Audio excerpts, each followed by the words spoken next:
Listen now, and let the language drift you gently toward sleep.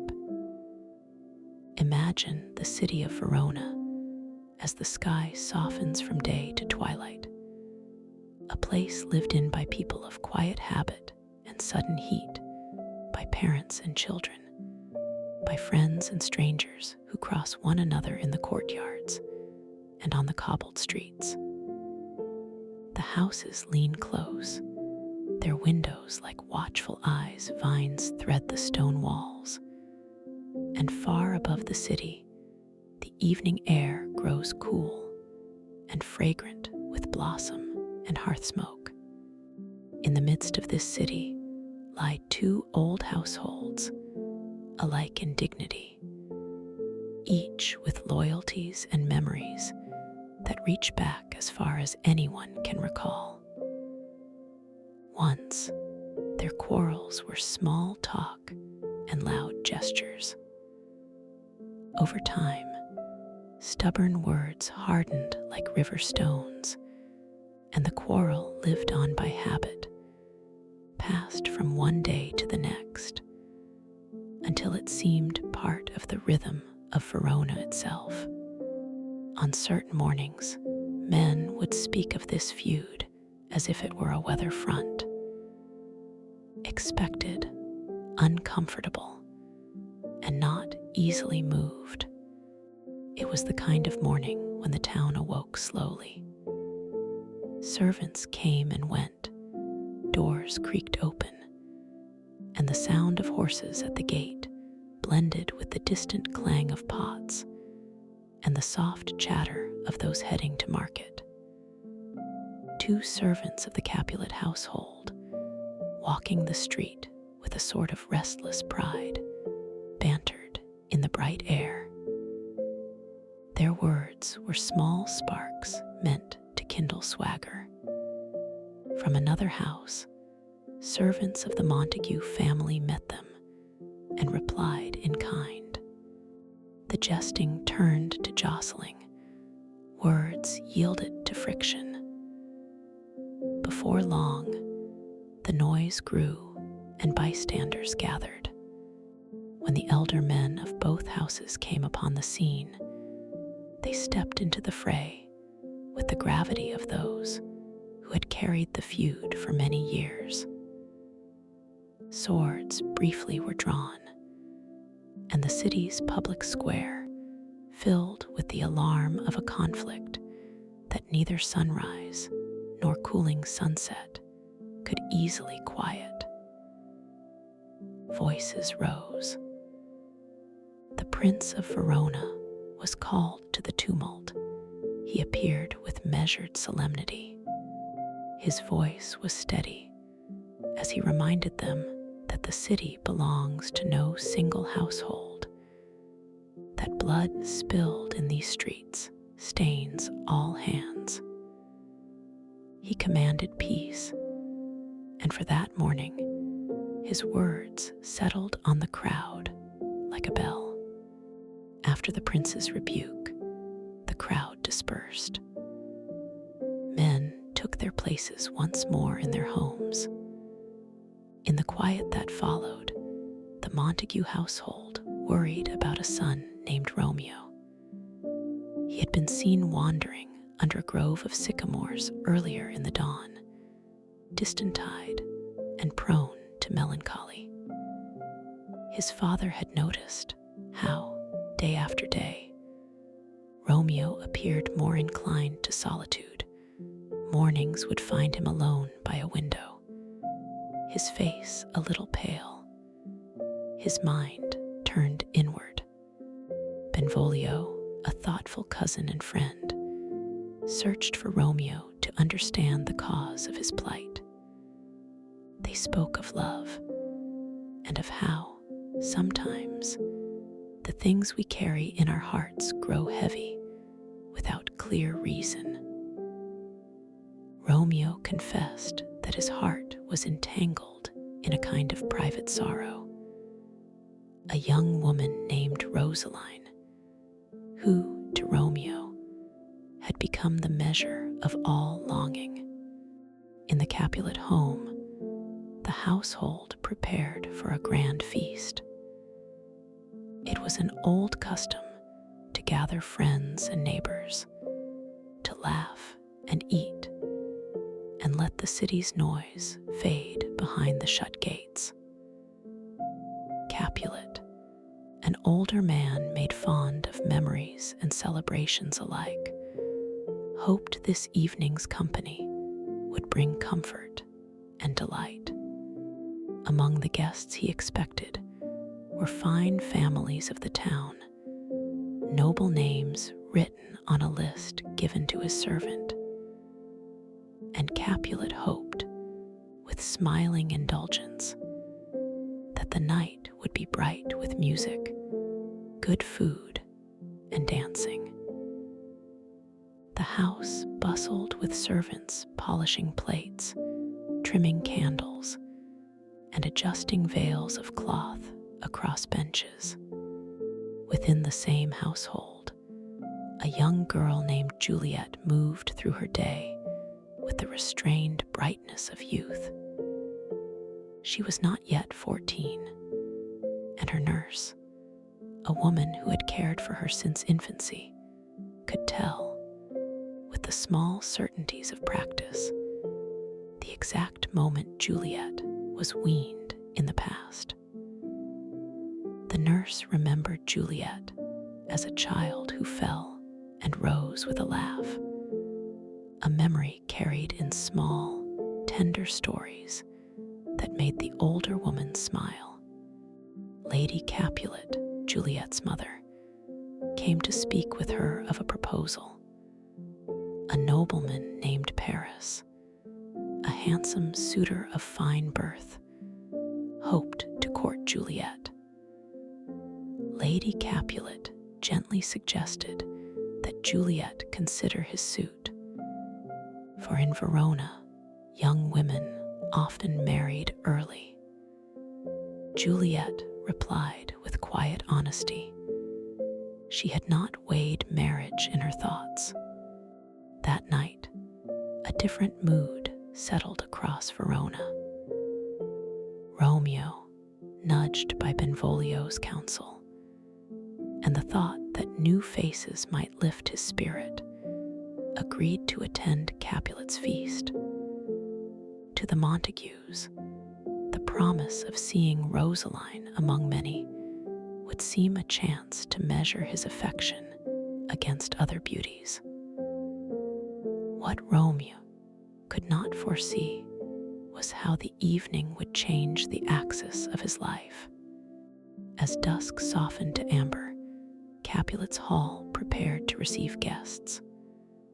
Torches flared and masked figures gathered, their laughter like small bells.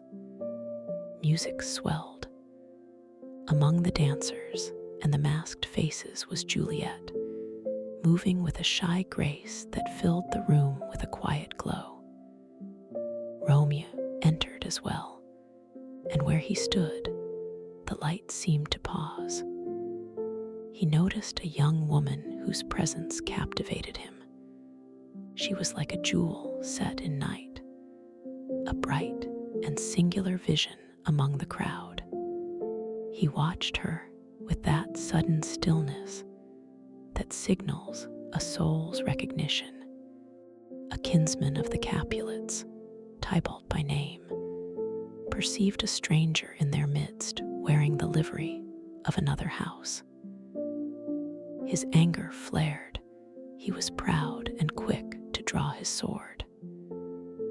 Yet Capulet, mindful of his guests and the gracious custom of hospitality, quelled the brawl with a measured voice and asked that Romeo be allowed to remain. The old man had seen a great many faces in his time and knew when to temper fury with the courtesy of a host. Romeo, moving closer, recognized the woman who had ensnared his heart. She was Juliet.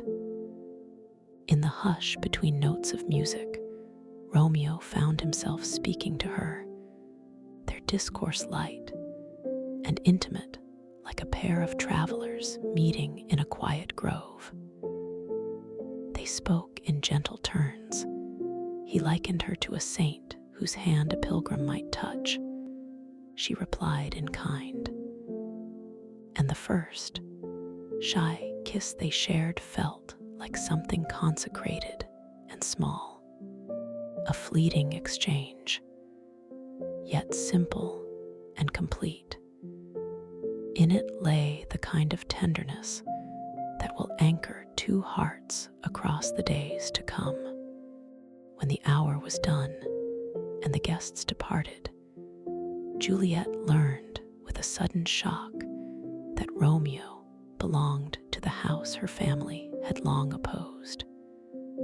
She felt that stir of paradox, a single love springing from a source her lineage forbade.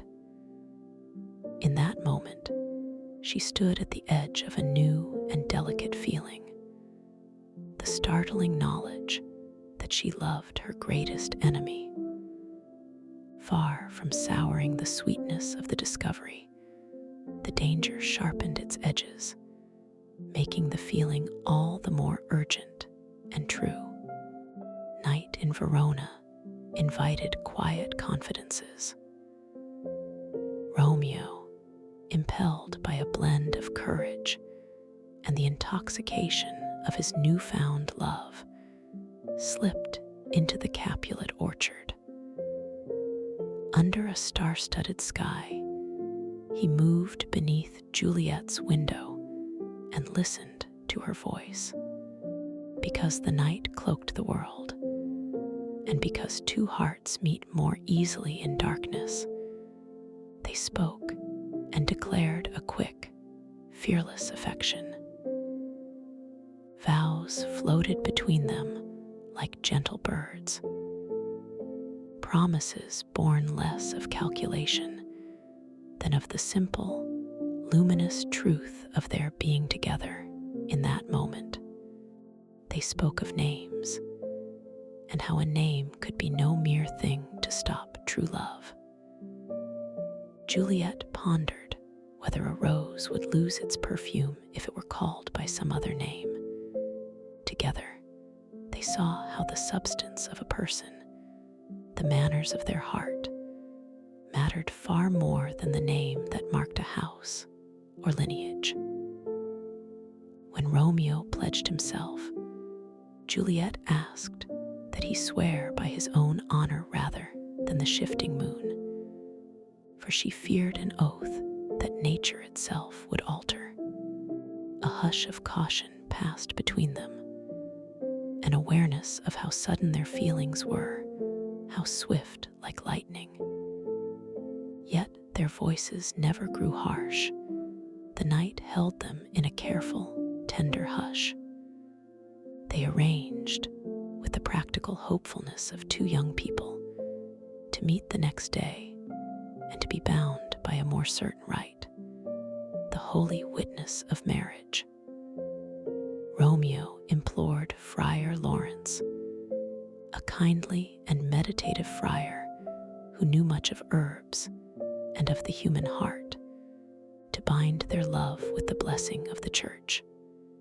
Friar Lawrence watched the two young lovers and saw in their union more than the merging of two hearts.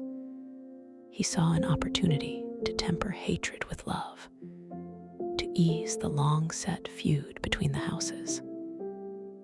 He agreed, moved by a hope that the stubborn hatred in the city might soften when it met the gentle proof of Juliet and Romeo's union.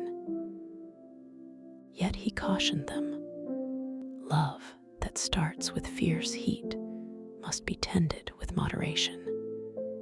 Violent delights can lead to violent ends. Still, seeing the sincerity of their affection, he married them in a simple ceremony, the quiet center of their joy. While these small and sacred events unfolded, other threads of the city's tale tightened.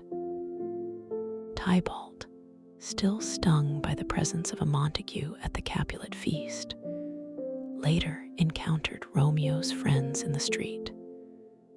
Words were exchanged, and tempers kindled. In the heat of the moment, Mercutio, a spirited friend with a wit as quick as his temper, stepped between combatants. Beneath a blue, heavy sky, a fight broke that would tilt the world toward sorrow.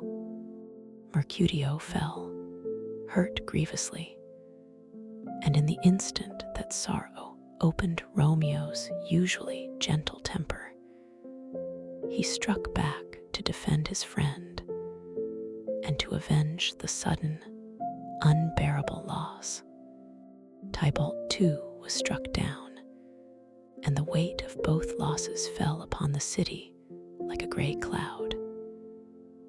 The prince, who had once called them to order, judged the matter with the measured gravity of law. He chose to banish Romeo from Verona rather than end a life. To Romeo, banishment felt as though the world had been taken from him. He could not imagine a world without Juliet in the same streets, or a life apart from her presence. The very word exile seemed to carve him from the light. Juliet's room became a harbor for grief when she learned of Tybalt's death. First came the shock, and then a storm of confusion.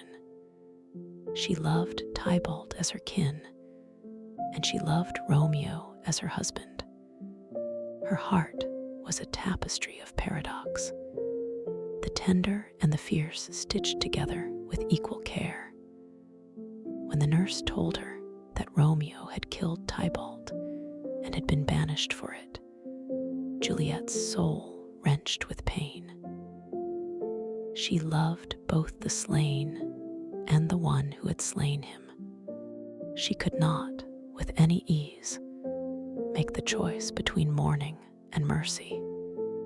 Romeo, hidden within Friar Lawrence's small, cool cell, heard the friar advise patience and counsel.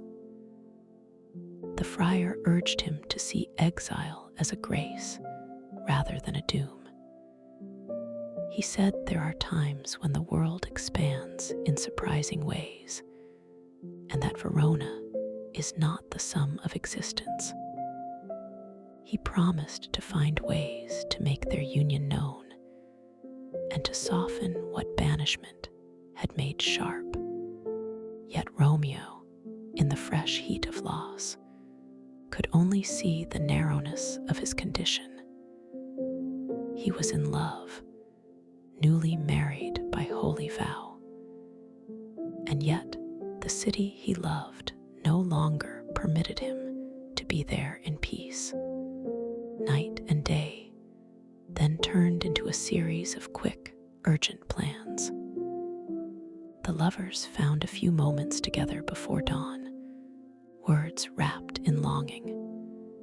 Juliet, trying to hold her heart's balance, begged Romeo to stay a little longer beneath the soft chorus of the nightingales.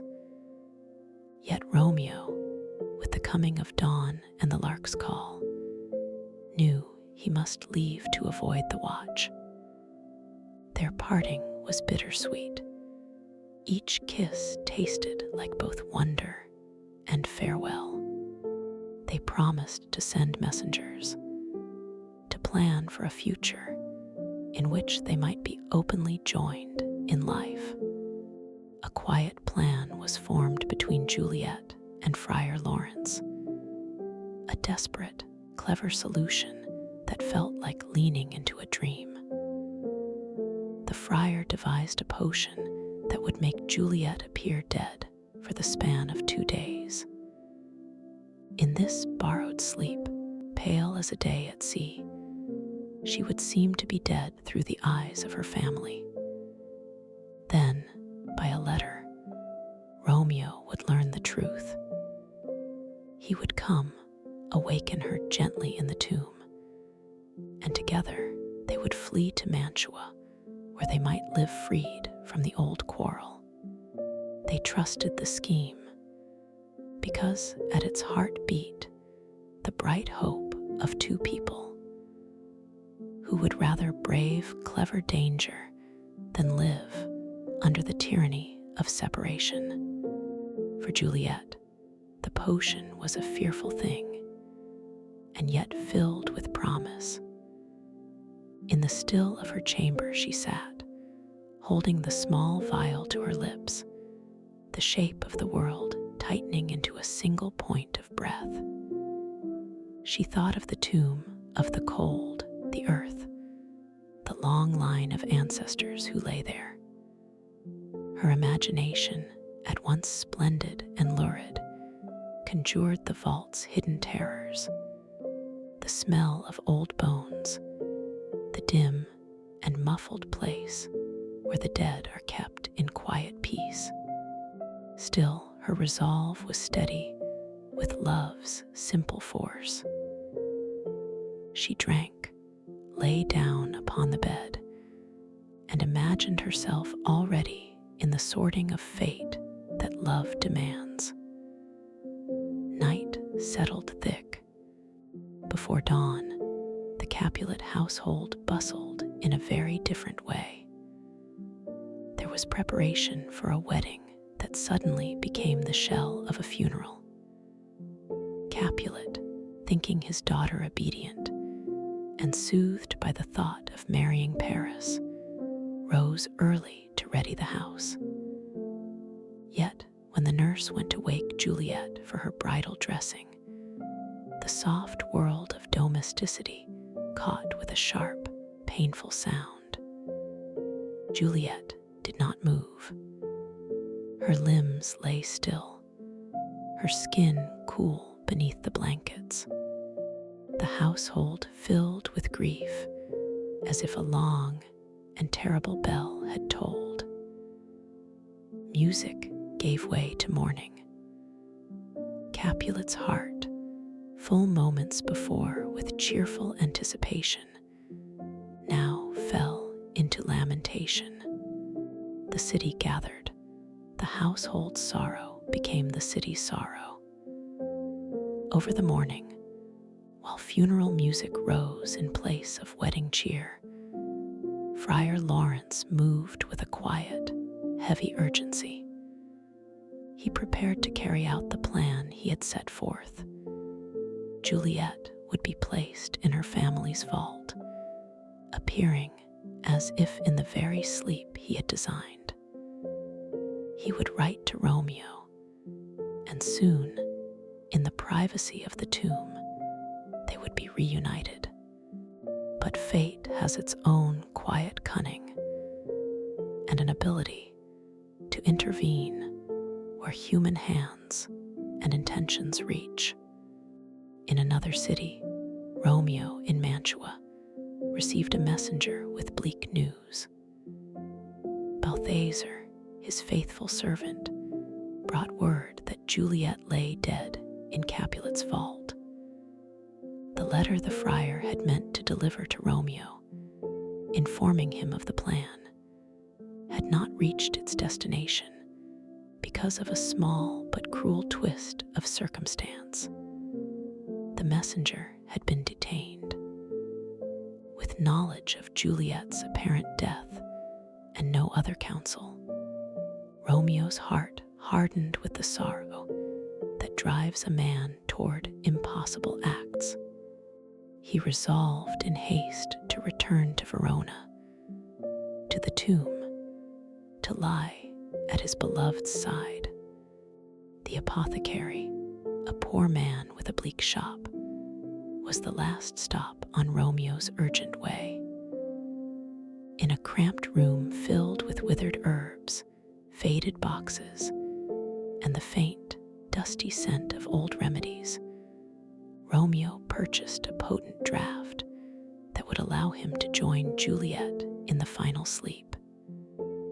The apothecary, moved by hunger and the misery of his own life, took Romeo's coin, though the law forbade such sales. Romeo then set out for the city under a frantic moon. Meanwhile, Friar Lawrence learned too late that his message had not reached Romeo. A series of small misadventures, a plague-bearing house here, a messenger kept back by an officer there, had prevented the letter's delivery. The friar, alarmed and determined, set out at once for the tomb to be there when the sleeping Juliet would awaken, to bring her safely to Mantua himself. In the churchyard where the Capulet vault lay, Paris, a gentle young man who had hoped to wed Juliet, and whose affection was simple and sincere, came to scatter flowers and to mourn quietly by her grave. He was careful and reserved, his grief honest and gentle. He came upon the scene where another man, also grief-stricken and intent on his own tasks, was already present, Romeo. They met under the sky's blank, watchful eyes. Misunderstanding escalated into a struggle, and in the hush of that place, Paris was struck and fell. He breathed his last as if in a dream, and Romeo, ever in a fever of sorrow, laid him with tenderness within Juliet's vault. Romeo then saw Juliet lying as if sleep bound her, but to his eyes she seemed warm, living with the beauty that had called him across so many days. He bent close, marveled at the perfection of her face, and thought she still breathed the glow of life. In that moment, grief and longing and despair blended into a single reckless purpose. He took the poison he had purchased and drank deeply to join her. The draught acted swiftly, his breath slowed and then stilled.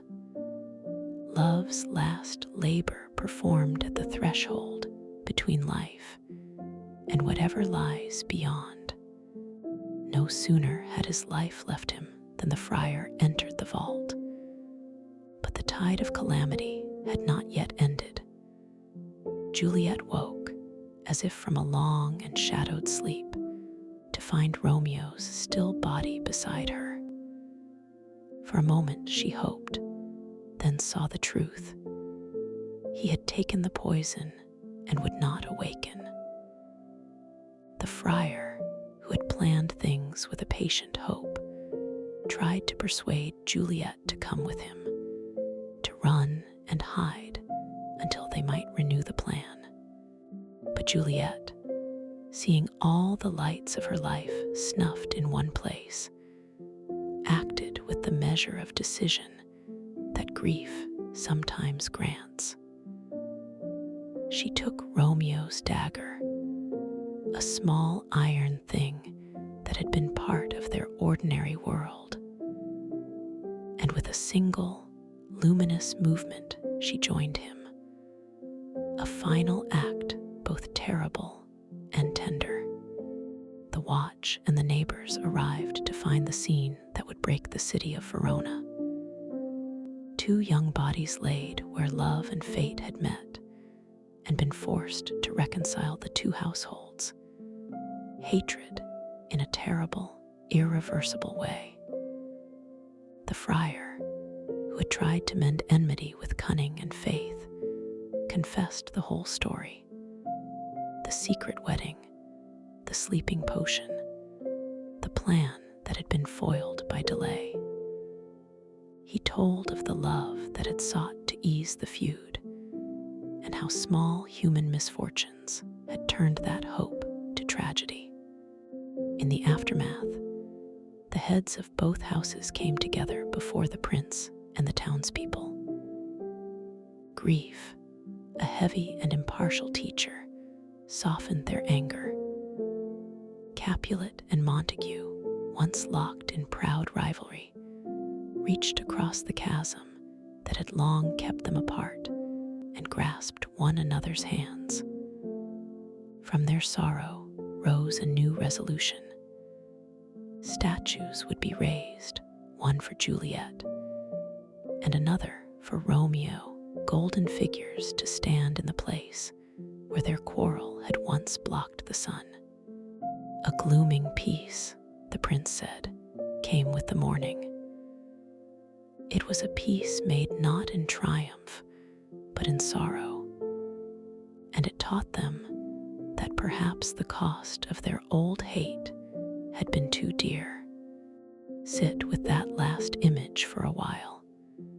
The city, softened now by the smallness of dawn, with two monuments to be raised in the sunlight. Those statues are as much a promise as a warning, a testament that love's quiet power may one day move a hardened mind. Yet, it can ask of us great devotion. And sometimes, the rewards of understanding come only after a long, aching price has been paid. As you listen, allow your breath to find a calm, even rhythm. Imagine Verona's streets hushed by the early hour. Hear the fade of last night's music, the distant call of a morning bird, the soft creak of a gate closing. Imagine yourself walking slowly down a lane softened by ivy, the stone warm beneath your steps, the sky pale and promising. The air tastes faintly of orange blossom and the dust of old pages in a favorite book. Let the steady beat of your heart remind you that every story has seasons of heat and coolness, days of bright excitement and nights of quiet reflection. Think of the small kindnesses in the story: a friar's counsel, a nurse's memory of a child's laugh, a gathering where friends and strangers meet to dance. Think also of the weightier things: how quickly anger can spread, how sudden decisions can ripple outward, how love binds and clarifies, how sorrow can realign the course of many lives. In those lessons, there is a steadying grace. People can change, feuds can be softened, and even the deepest sorrow can open a path for a gentler future. Let the images move slowly now, like clouds that pass generously across a wide sky. Picture Juliet at her window, slender and full of thought, gazing into the rooms below. Picture Romeo moving quietly through the orchard, his thoughts bright with a single image of her face. Picture the city's roofs at dusk, the lamps reflected in puddles, the hush of people finding their pillows, and the small shine of moonlight on the tiles. As your breathing follows this gentle tide, allow your mind to let go. The tale we've walked together has been full of tender moments and sharp turns. It has shown how two young hearts found each other, and how the world, in all its stubbornness, rearranged itself by the force of love and the sorrow that followed. Now the city rests. The prince's final words give the story a slow, solemn close. A glooming peace this morning with it brings. Those words linger like the hush before dawn, serious, soft, and full of some quiet, new wisdom. Now imagine, very softly, that you are walking away from the city's center, beyond the noise, toward a gentle hillside where trees bend low and reeds whisper in a small wind. You sit on a bench worn smooth by many fingers, and you watch the sun rise golden and cool.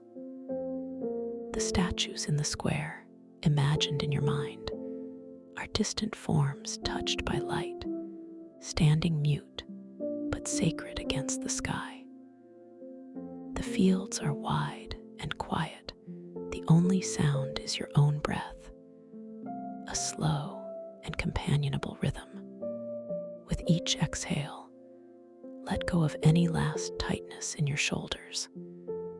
With each inhale, invite in calm and ease. Think of a single quiet promise that we can meet another tomorrow with a bit more understanding than today.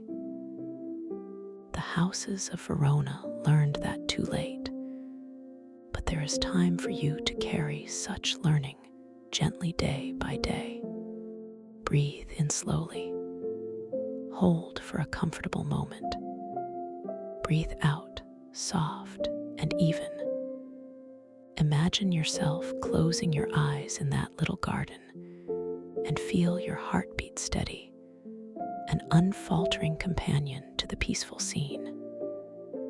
In your mind's eye, you are safe, warm, and held, as if the city itself were giving you its hush as a gift. Let the last image be of two palms, gently joined in friendship. That same joining across houses, across differences.